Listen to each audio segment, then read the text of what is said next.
Hi, this is Janie with Paper Compulsions, and I wanted to show you these adorable little Gumball machine candy dispensers that I made. If you follow my blog, you may have remembered last year I made one that was much bigger and it had a little stand that ended up getting torn up. That you could put candy in here, but you'd have to lift the lid to get it out because this little part didn't work. And it was cute, but I still kept thinking, oh, I want to make it cuter. It's kind of plain. It's really big. I put 2 bags of Skittles in it, and you can see in the picture it just barely comes up over the line where you can see the candy.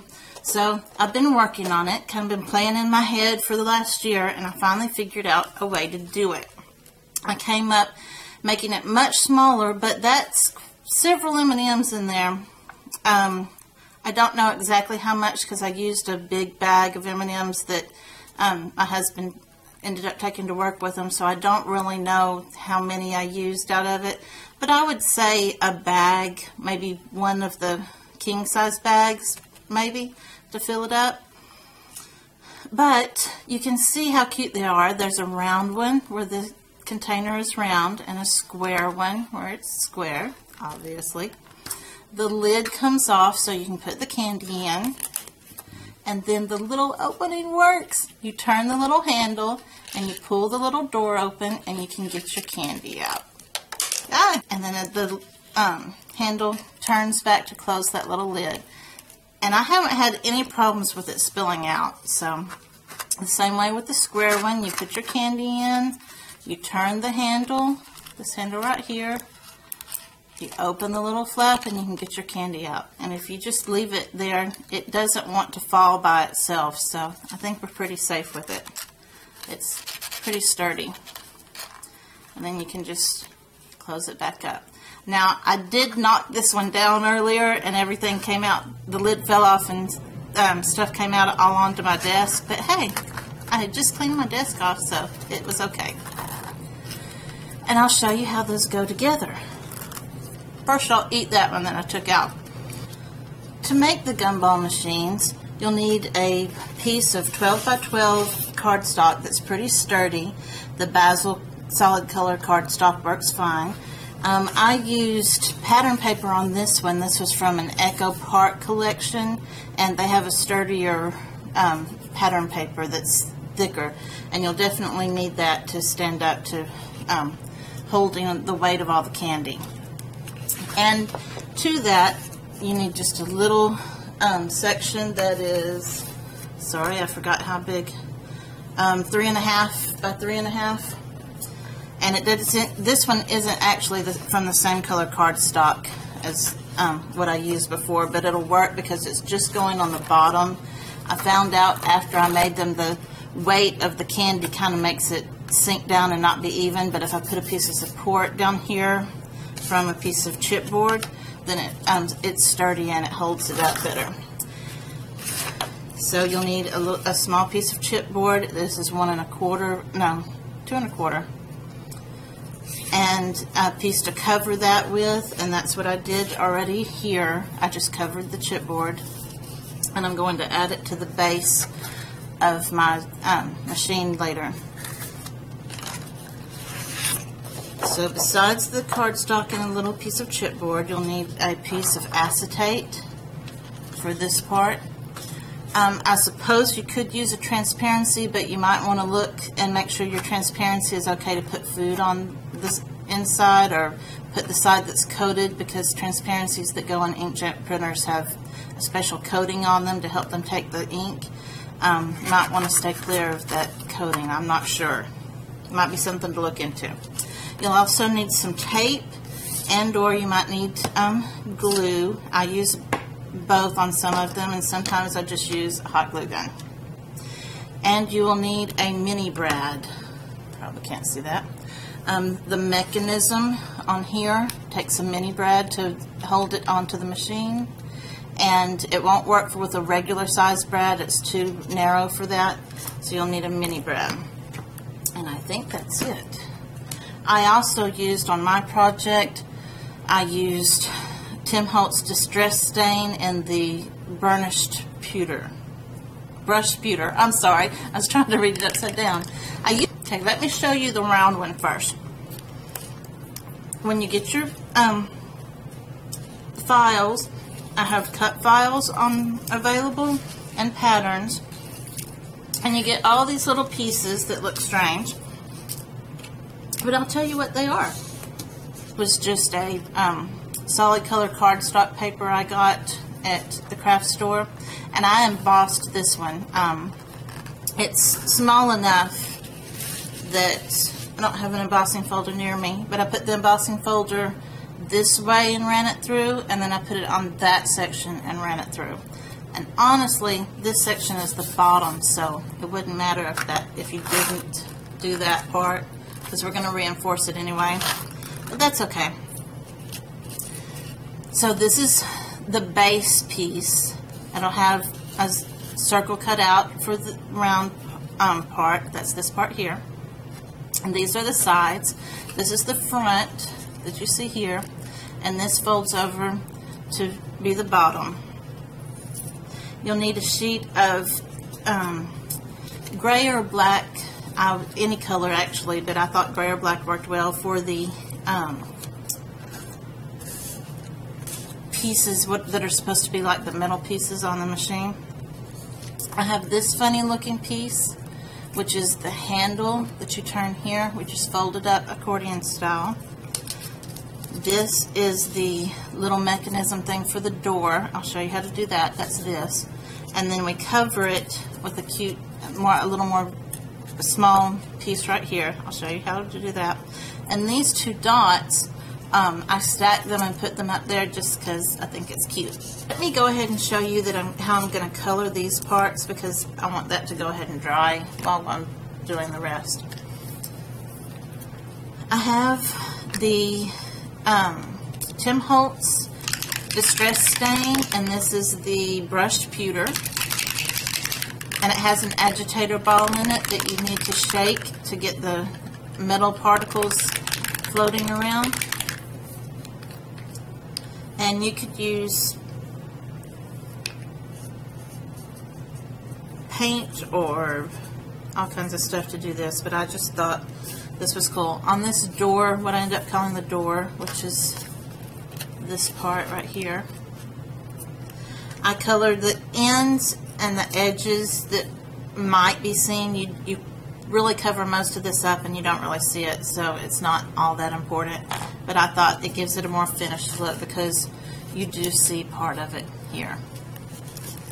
I don't color the inside just because I'm sure these distress stains are safe, but I didn't know for sure, and I didn't know if having the metal next to the food, the candy, would be safe or not, so I just chose not to. It won't hurt anything if I don't do it. The handle part, I'm just going to glide this across. And I know it looks funny, but trust me, it does end up being a handle. This is the little cover, which you see on the outside here. I'm going to put the stain on that. And then I'm going to kind of pounce up and down to give it kind of a mottled look, like a real Gumball machine would have kind of a mottled one. This one shows it really well, kind of a mottled look right there. And these little pieces, these two round pieces, are what goes on the top of the lid just as a decoration. A lot of times a real candy machine will have a little metal thing up there. It's usually the lock so people can get in to refill it, but I thought it gave it a finished look. And then I'm going to flip this handle part over and do the other side, just because you don't see most of it, but it's easier to do it this way than to fold it up and then do it, because I tried both ways, so I know. And I'm going to let these dry over on the side. Actually, here's a tip. I put my nonstick craft mat on a clipboard so that when I need to just pick it up and move it to let something dry, it's easy and I'm not trying to balance it all with the edges by grabbing the edges of the sheet. I just pick it up, it's straight, and I set it to the side. I have perforation marks on all of the pieces. And most of the time I don't like to put perforation marks in because when the piece is finished it just doesn't look very neat. But I don't think it distracts at all from these. By the time you get them folded up, I don't think you really notice that it was perforated. So, and it makes it so much easier than trying to put this on your big scoreboard and line everything up and do all the score lines. And you can resize it and still know exactly where it needed to be scored. So, let me show you a handy tip on folding this. I use the edge of my desk, but since you can't see that, I'm going to get this shadow box and show you, and pretend like this is the edge of your desk. You find where the score marks are, and you just bend it over. And of course, I'm trying to do it away from me. Let me show you on this tab. Line the score marks up with the edge, and you just bend the tab over. And then you can bend it the rest of the way with your fingers. Just going to bend it there.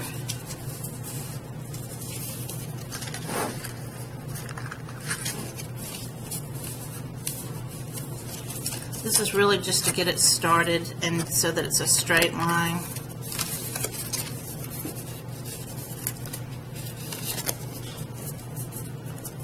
You could also put a ruler up next to it or just use your fingers. But if you have little kids, it's easier for them to put it on the edge or something. Like I said, you want a sturdier cardstock for this, just like the Basil solid color cardstock. And this one, because that perforation mark is right there towards the edge, it really helps to put it on the edge of your table and fold it over. Then you can help it the rest of the way with your fingers. And you're just lining it up with those little perforation marks right there.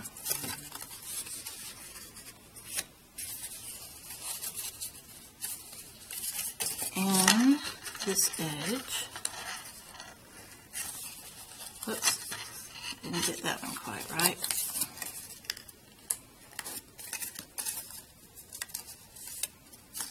And when I get to this edge, I'm just kind of forcing that little lip over. And this will go together like that, but I'll show you how to put it together in a minute. You'll also have the part for the lid. For the lid, you have this part, looks a little like a comb, and you'll have two circles. You'll have two circles, and one is just slightly larger than the other. You can kind of see where that's just slightly larger. You want the smaller one to be on the inside of your lid, like this. And I'm going to put the textured side down, or you'd put the pattern side down so that it's on the inside when you put the lid on. And this is the smooth side. And I take this comb piece, and it has a little line of perforation marks across it, and you just would put it down and bend that over, and then go ahead and bend all these little tabs down. I'm going to use hot glue for right now. I'm going to put just a little dot on the edge, and then I'm going to start with the end that's where the tab and the end of it are flush. This edge has a little tab sticking out from that. There you can see. I'm going to start with the other end where it's flush, and I'm going to put that tab down and hold it at a 90-degree angle. Let me show you. I just have that tab. Here's the tab. I have this at a 90-degree angle from it. And now I'm going to put a little more glue. I'm going to work in segments so my glue doesn't dry, and I'm just going to wrap that around and push the tabs down.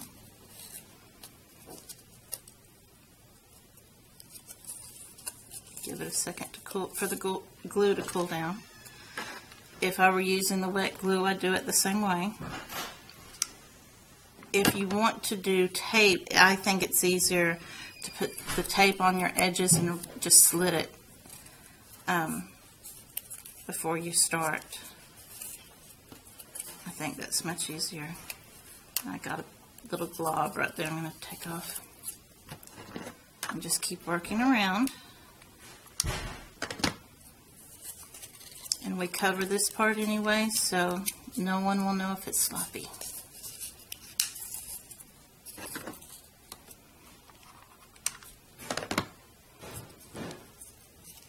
Okay, this last little part I wanted to show you.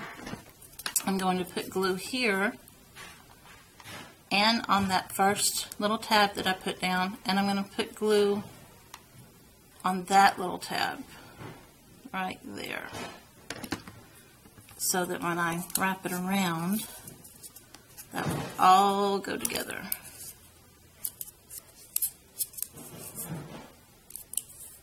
And I must not have gotten enough glue on that tab, so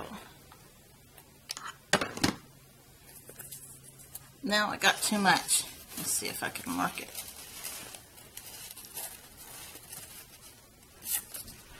And we cover this part up too, so it's all okay.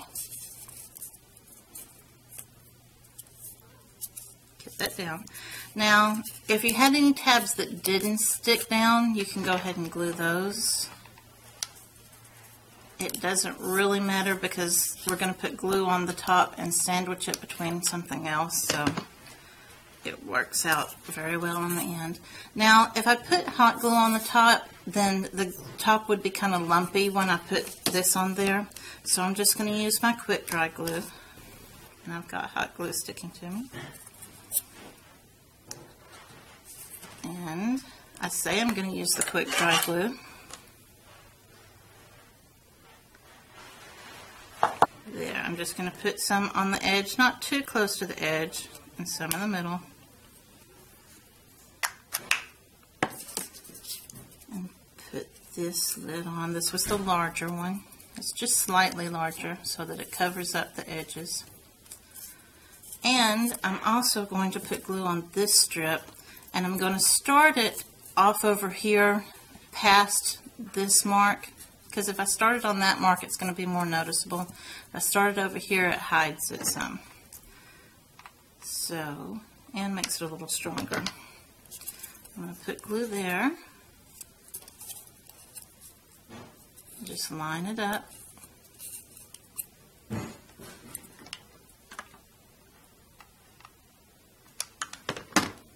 I'll just go around with that. Easy peasy, done.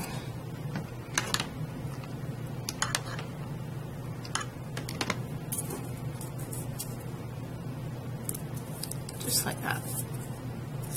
And there's the lid.